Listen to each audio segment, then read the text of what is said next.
Going to go 13 free throw attempts. With an 85% free throw shooter, you're going to have good results at the end of games. B.J. Smith drives. Oh, what a move! Holy cow, the defensive gem of the year! Hey, I love the money, attracted, fucking on the actress. Call me Stone Cold, I got her flipping on the mattress. Took her to see Luca, we first flighting out of Dallas. I just put some digits on the scale and made it balance. Love the money, attracted, fucking on the actress. Call me Stone Cold, I got her flipping on the mattress. Took her to see Luca, we first flighting out of Dallas. I just put some digits on the scale and made it balance. Hit my line, I'm taxing. I've been off them drugs, back to back, now it's a habit. Posted in the slums with them drums, Lenny Kravitz. Shaq in 92, I hit the... YouTube. What's good, family? You already know the name, man. Pays and Plays podcast here. Going to be giving y'all sweet 16 picks and predictions. Listen, man, we did good. First round, we broke even 2-2. We had BYU -2. They won. Creighton plus 108 on the money line. They won. The losses, though. UC San Diego, Michigan over 141. I was short by like 4 points. Yeah, so that happens. Memphis, they lost to Colorado State. That happened. Now, follow the Instagram, Pays and Plays _podcast. Follow the TikTok, Pays and Plays podcast. Available on both platforms. If you were at least a follower or know about it, I had both 2 days, round 2, day 1, round 2, day 2 picks. We went 2-1 on both days, collectively 4-2. Should have been 3-0, all right? Creighton lost by 12. I mean, bro, they actually were covering all game. That happens. Alabama, St. Mary's over 149. That didn't cash because I lost by 4 points. But when the Gales miss 8 to 10 close range hook shots, I mean, it was there. Okay. So please follow that. If you don't believe me, I don't know what to tell you, but like I have a reason to lie about it. I bet those games. So collectively, we're looking at 6-4 in the tournament so far. So over 60%. Not bad, of course. So let's get right into it. We got the Thursday games, then we got the Friday games. And then at the very end, I'll tell you who I think can outright win as an upset. We'll talk about all of that. So first one, we got BYU versus Alabama. This is Thursday. Alabama 4.5-point favorites. Over under I'm looking at currently is 175.5. I'm going to go under the 175.5, even though that's probably not the best thing to do. But I got Alabama to win and cover. I respect what BYU has done. The reason why I went with BYU the last 2 games is because they were over there in that elevation. Now you're all the way to, I believe, Newark, New Jersey, so you're more down to sea level, and we're going to really see how these mountain boys can really play at that point. We know Alabama can go up and down the court on you, but so can BYU as well, and that's the catch. So that's why I'm kind of leaning. I wouldn't touch that over 175.5. Listen, I'm not touching that at all right? If I'm not mistaken, I think this line at one point was Bama -5.5, so it dropped down a point. But I still see some juice towards the Alabama side. So it might pop up another 5.5. If it pops up to 6.5, I might be tempted to take BYU on a 6.5, right? Y'all know me. There's only certain times where I'm kind of like iffy on doing it. But on this one, though, I'm going with Bama to win and cover. But like I said, I'm not touching this game. But that total, I wouldn't dare bet under on that one because I don't know, bro. Alabama games, bro, you just can't go under in them. I'm just sorry. Next game, we have Maryland versus Florida. This is going to be over in the Bay, the West Coast, San Francisco, Oakland, whatever y'all want to call it. I think they're playing San Francisco now. The over-under is 153.5, if I'm not mistaken. Correction, it's 156.5, and you got Florida as a -6.5-point favorites. I'm going with Maryland to cover the 6.5, Florida to win. The problem with Florida Gators, though, man, they like to miss free throws a lot, and you have to wonder will that hurt them in this type of matchup. Listen, Maryland, if they do the one thing that I think they can do, then they can win this game. They need to play from the inside out. You got Queen. You got a projected top 5 guy who, I mean, he could score. He could drive it into the lane. I think they need to play. They need to emphasize that. Drive the ball into the lane, and if you can't drive it into the rock, then kick it out. I believe that's the best way for them to win this game. If people remember, I know I'm talking NBA real briefly, but if people remember Dwight Howard when he was with the Magic, you remember once Dwight Howard had that ball in the post, they tried to double team, he kick it out to somebody, and they would have an wide open three. If they could do something like that, you can beat Florida. I like Walter Clayton though; he can ball, so that is the thing with him. And he can make 2 or 3 shots, and that can change the game for Florida as well. So Maryland, I like the 6.5. I think I saw it as at 7 briefly, but if it juices over to 7.5, I would definitely be taking Maryland to cover on the spread.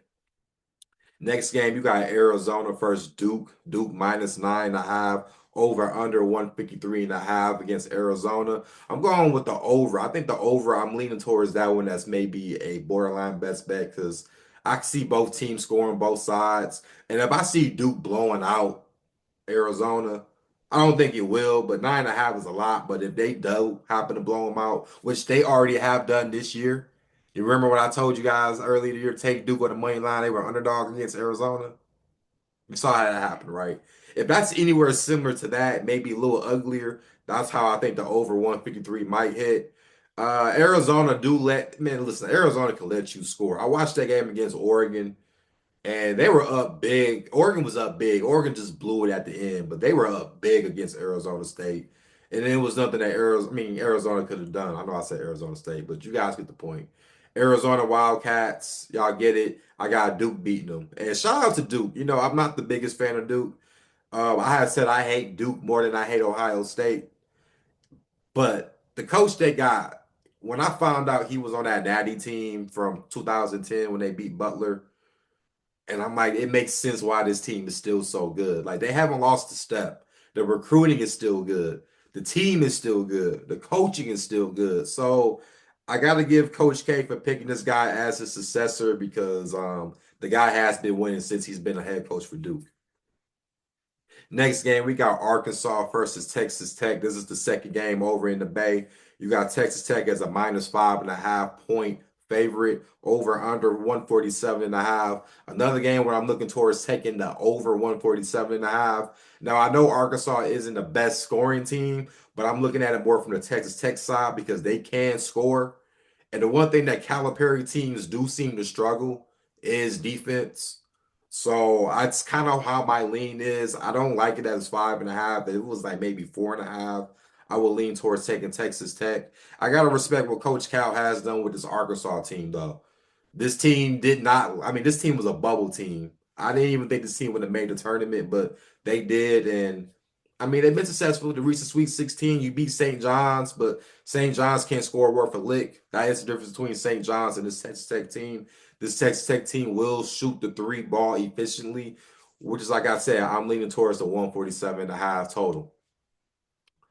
Friday games, we got 4 of those. This is where really all the bets are, and then we'll call it a day. Give me 1 second.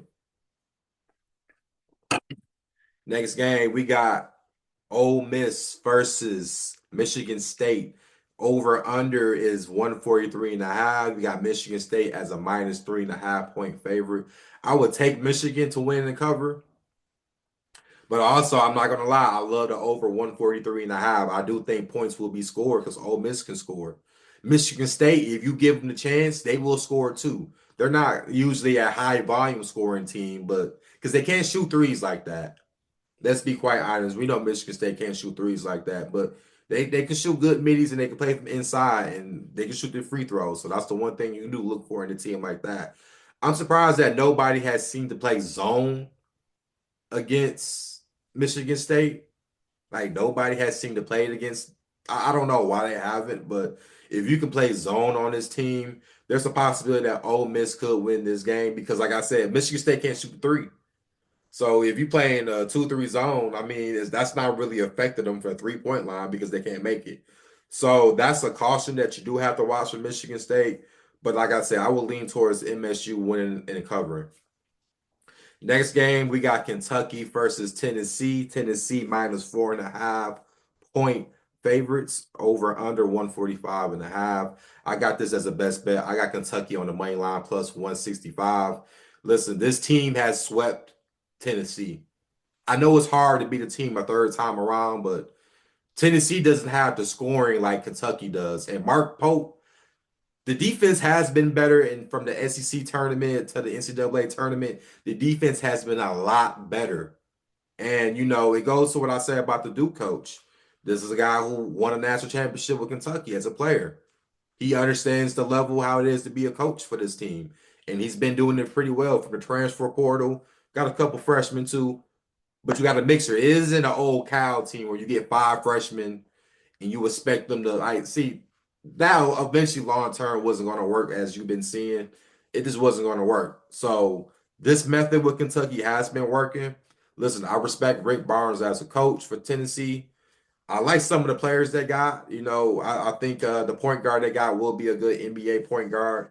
I like some of the players, but you can't get into a track meet with Kentucky if you can't hang. And I don't think Tennessee offensively can hang with them, which the last 2 meetings have showed. So I'm going with Kentucky to win and cover this game. I guess you could call it a minor upset. Next game, we got Michigan versus Auburn. Auburn 8.5 point favorites over under 153.5. I'm going Michigan to cover.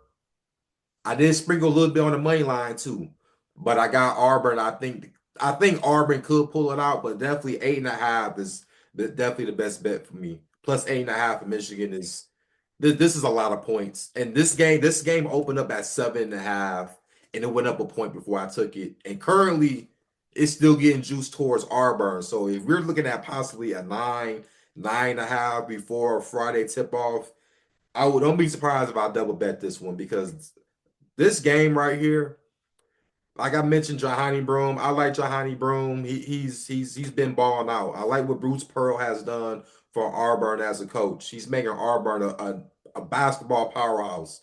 There's a reason why SEC has 7 teams in the Sweet 16. The SEC is good. The Big Ten is good too, because we've been dominating the conference in this when you look at the wins and tournaments. We've been winning. So it's going to be a good matchup. I look at Michigan with their size. I see it as a problem because I know Auburn center he might not be playing. I know they lost another injury to the big man too, so they lost a couple front court players. Broom's going to have to handle one or the other, right? If I'm Broom, I'd rather handle Wolf because Wolf can do a lot more. But then Vlad Golden's right there to clean up the rebound. So when you're dealing with 2 7-footers, it's going to be difficult. Michigan needs to limit the turnovers that they did against Texas A&M. If they can do that and score lights out like they did, I can see Auburn possibly going down as the number 1 overall seed. And lastly, we got Purdue versus Houston. Houston minus 7.5 point favorites over under 132.5. The best bet for me would be the over 132.5. Listen, these games, when it comes to Houston, I know they've been looking low, but it's all about the dance partners you're with. Purdue is a good dance partner because Purdue can score, but their problem is also they don't have a Zach Edey type player anymore as in the paint. So I can see Houston dominating that paint. They can shoot 3. Houston is top 3 in offensive efficiency. That is definitely a key. And I just see both sides. Purdue can score too. So I can see 132.5. I mean, if it ends up being a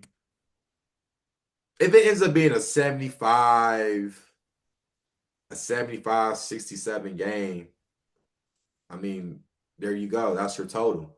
So if you ask me outright who I think can win upset outright, all right, as I'm looking at some of these games, Ole Miss is one, and I'm going to say because you can if you play zone against Michigan State, it's very possible. So I'm gonna say Ole Miss is one. Chris Beard as coach, he was at Texas Tech. That took that team to the Natty game against Virginia. So we know there's some coaching experience. I know Izzo's a good coach, one of the best coaches I ever seen in college basketball, but he hasn't advanced to the Elite Eight since 2019. So we have to see. I took obviously Kentucky. I took them against Tennessee, so I think Kentucky's a good live dog. Michigan is a good live dog, and I would not nudge my nose if people pick Maryland to beat Florida. It just would nudge my nose to do it because Florida doesn't play that much good enough defense. That's just my view. As long as Maryland does not try to chunk up all these threes that they did against Colorado State, I think there's a chance. This concludes Sweet 16 picks and predictions. Like I mentioned, follow the socials, Pays and Plays _ podcast on Instagram, Pays and Plays podcast on TikTok. You will see me post the Elite 8 best bets on there. So as always, guys, be safe out here, man, and let's get this cheese.